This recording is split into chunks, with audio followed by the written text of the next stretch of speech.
In the world of That Time I Got Reincarnated as a Slime, Rimuru Tempest is one of the most well-respected people around. And it is no wonder. He rose from simple cave-dwelling slime to the ruler of the Kingdom of Tempest. But Rimuru did not do it all on his own. He had the help of many allies, but among them all, the ones that stand out the most are the 12 Guardians. These are the strongest members of Rimuru's kingdom and hold powerful positions for a very good reason. This video is going to go over all 12 of them and discuss their various abilities. So, let's get started. Number 12. Geld the Barrier Lord. Geld is the son of an infamous orc lord also named Geld. But after Rimuru defeated his father and absorbed his sins, Geld and his fellow orcs wanted to redeem themselves, which Rimuru accepted. This eventually led to Geld's position on the Guardians. He now uses his incredible strength to defend the weak and protect the Kingdom of Tempest. He can get absolutely ruthless in battle, but he still has a softer side when it comes to his friends.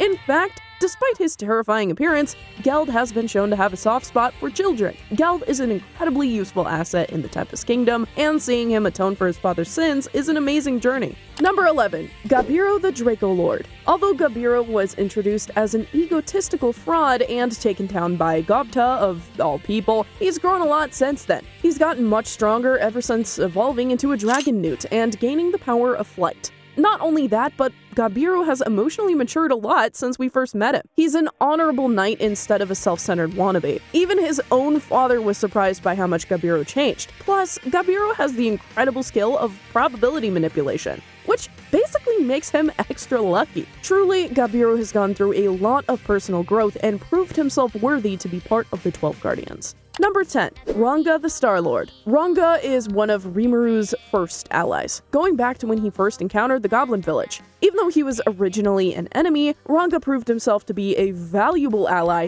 very quickly.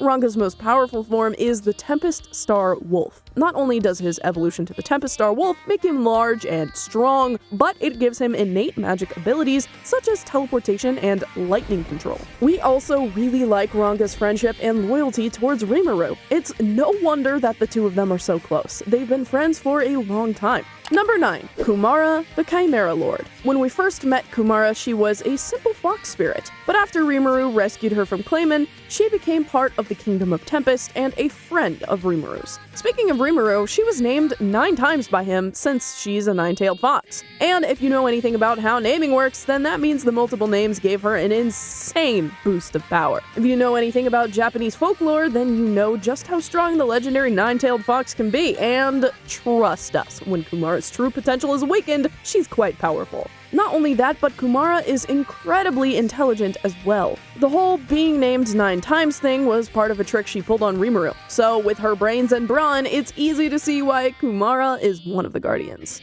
Number 8. Adelman the Gehenna Lord. Despite Adelman's skeleton appearance, in life he was actually a priest and master of holy magic. But now as an undead being, Adelman is a master of necromancy with great power over the dead. With his incredible necromancy skills, Adelman is a dangerous person to get on the bad side of. It's also very hard to attack Adelman. Since he's undead, he's developed natural resistances to a variety of attacks. Not only that, but he may just be one of Rimuru's most loyal followers, worshipping him religiously. This does seem to annoy Rimuru a bit, but he still appreciates Adelman. Number 7. Xion the Warlord. Yup, it's everyone's favorite voluptuous kaijin who can't cook, but don't let her somewhat silly personality fool you. Xion can be very dangerous if she wants to be. The sword she wields, Gurikimaru, is massive and can do some insane damage. Xion doesn't really seem to know the meaning of the word restraint. She can get seriously passionate in battle, especially when it comes to defending her friends. So you don't want to get on her bad side.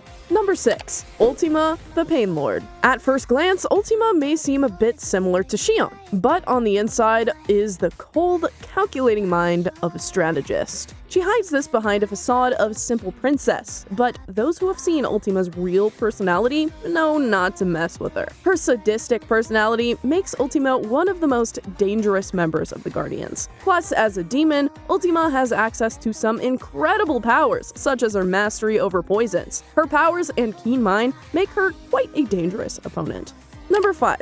Carrera the Menace Lord. Now, Carrera is a character that hasn't appeared in the anime yet, but we hope to get to see her soon. Just like with Ultima, Carrera is a demon which automatically makes her incredibly powerful. She has quite the fiery personality and can get very into it in the middle of battle. Carrera is also a master of nuclear magic, which, if you couldn't guess, is insanely strong. She also has the incredible power of dimensional rupturing, one of the only ways to break through the nearly indestructible distortion field. Number 4. Testarossa, the Killer Lord. And for the third time in a row, we've got another demon! Compared to Carrera, though, Testarossa seems much more responsible. While Carrera can be impulsive and hot-headed, Testarossa has a cunning and strategic mind. However, similarly to Carrera, Testarossa is able to use nuclear magic. But she's able to use an even more powerful technique derived from this type of magic. That technique is known as the White Flare. It creates a white-hot flame that is able to burn people right down to their soul, and is considered to be even more powerful than normal nuclear magic. Number 3. Benimaru, the Flare Lord. Taking a break from the demons, next up we've got another one of the Kaijin. When he first joined forces with Rimuru, Benimaru quickly became one of the most powerful people in Rimuru's kingdom. One of Benimaru's strongest skills is his swordsmanship.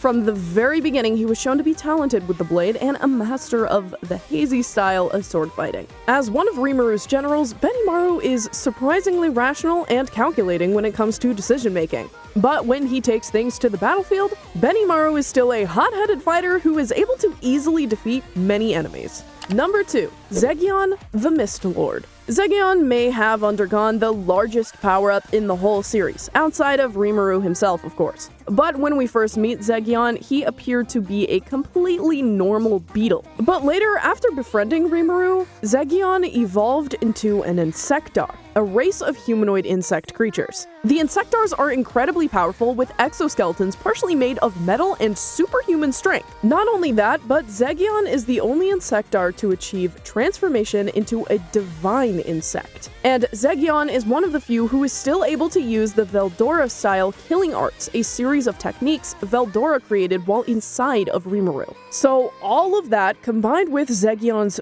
fierce loyalty to Rimuru, definitely earns him the number 2 spot here. Number 1. Diablo the Devil Lord. And finally, we've got number 1, Diablo. Once again, we're back to the terrifying world of demons with him. And if Black Butler has taught us anything, it's that demons that dress like butlers are not to be underestimated. One of Diablo's most powerful abilities is known as Tempter. It literally gives Diablo control over his target's mind. He exerts complete and total control against the mental world of his target and can even bend reality to an extent, making stuff that happens in his target's mind happen in reality. His incredible power and devotion to Rimuru are what make him the strongest of all of the Guardians. So yeah, Rimuru's Guardians are quite the strong force to go up against. If you haven't read the light novels or manga yet, we recommend it. It has a lot of fun characters that aren't in the anime yet, like Carrera and Testarossa. But with how popular the anime has been so far, we hope to see more seasons in the near future. So, what do you think? Which of Rimuru's Guardians is your favorite?